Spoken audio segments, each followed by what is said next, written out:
So the story with the hackers is every week people look at their lineup and they're like, ooh, I'm feeling the hackers this week. This is like a seriously strong team. And, so far 1 and 2 before today, they had been kind of underperforming. But now they're the only people to ever win Super Saturday. They can be pretty confident about that.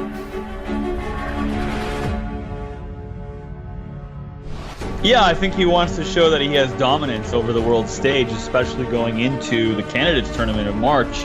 If he can show that, they're going to fear him, and they're going to be, at a real disadvantage. Yeah. By the way, C3 here is completely winning. Yeah. This is lost. This is a brilliant game on Mamedyarov. I'm calling it out. Game of the week. Game of the week. It's over. That's Look game at over. this, mate. H3. H3 check, and that's it. Can't do Beautiful. anything. The finish man. there, Rook takes H3, is met with Rook to G1. Well, what an exciting result already. And I'm just watching Mamedyarov put on the final touches, and he's taken the win. Very nice. Is it over? That's it. He won. Oh, nice. Yeah. Wow, shutting down St. Louis. Look at that. 2.5, 1.5. So the hackers are perfect on the day, 4-0 in the match, and this brings our total score to 11.5. Definitely some changes on all the boards. Zviad has gone for the mate. B5 was played by Molnar. I think this is a key move. Otherwise, he just doesn't have a lot of counterplay.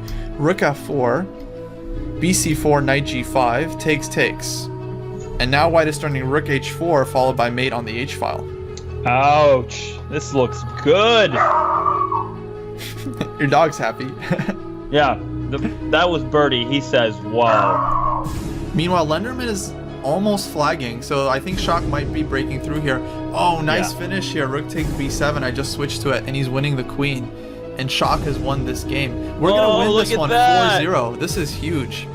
That's a good lesson for kids right there. I'm going to show that one. Okay, speaking of not having to recapture, Bishop H6 is on the board for Vinesh, pinning the knight to the rook on C1. Now white has improved his knights, but I feel like white's knights are very, very awkward here. There's going to be some queen F5 in the position, and Bishop F5 also a good move. I think black is going to be winning a piece sometime soon. How is white saving a piece here? I don't know. I don't see it. 4-0. Vinesh gets a big win. Wow. Oh, wow. Look at that. Brilliant. Major upset. That's a major upset right there. Actually, I think I picked Cheka as one of my board fours. Well, that would have been a good choice, but of course, the hackers are too strong. Yeah, and what I love about a team like San Jose is look at their board 4. So not only do they have Mamedyarov with 5, Mamedyarov with 4 out of 6, Izoria 4.5 out of 6, and he's just lost his game. And Vinesh Ravuri, who I don't know, is 4 out of 6 on board 4. So when you're probably underrated board 4 is scoring 4 out of 6, when your top 3 are so strong, now you're in business. Yeah, I mean, there's nobody on the hackers who is not crushing it today. So trade knight e1, huh? Wait, but takes knight e1, knight takes g2, right? And then queen to f3. You're guarding. Aren't you guarding? Oh, yeah, knight g2 and queen f3. Yeah, there we go. That's game over, yeah. All right. Brilliant. Wow. And he's played it. Let's hop over to Mamedyarov's game because he trapped Andrew Tang's queen while we were over there at the Clark game. Resignation. They're playing along a positional battle. I'd looked over at this out of the side of my eyes and thought, oh, they're going to be fighting for a while about this C file, and then just rook to b5. And then he got his queen trap because knight c1 threatened knight b3 as well. Knight c1. Oh, he was threatening knight b3? So he played c5 to be able to play c4. Yep, and then rook b5 trapped the queen. That is lame when it happens to you. Man. Yeah. Oh, let's go to the Izoria Bartholomew game. 3 seconds. Yep, 2 seconds, and winning for Izoria on the board. So what we had talked about in terms of positional advantages for Izoria looks like they came to fruition. And actually, this is a very instructive game. So I think it is. I want to just play through some of the moves real fast because I love this game. Me too. He just checks him, and then look at how quickly and happily he makes the trade of the bishop for the knight. That knight coming to d5 scared Bartholomew of taking with the rook, and in fact, he really can't take with the rook and be safe. So yeah, and then there's technically some kind of pressure against e3, but he just gives the pawn and wins on the queen side and sort of ignores that side.